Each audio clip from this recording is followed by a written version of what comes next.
Iba na tayo ng talong. Kasi nga, gagawin natin siyang crispy talong. Crispy talong? Yes, crispy talong.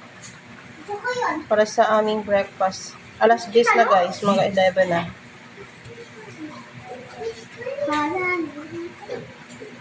Yan na. Mama. Di ba guys?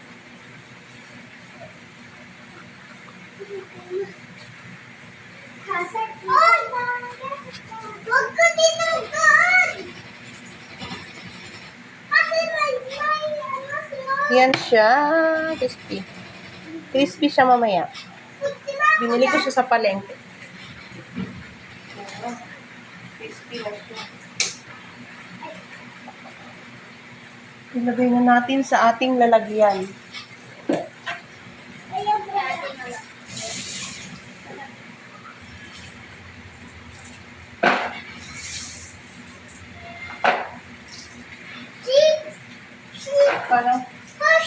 Parang lalambot.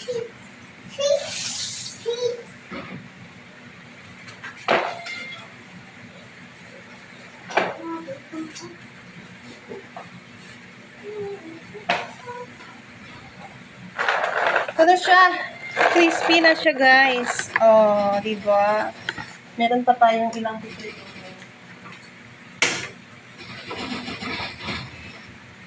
Hello, guys. Mag-hello ka. Kasi nga naka-video ako.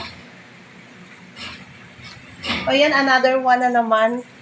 Tikman natin kung crispy na talaga siya.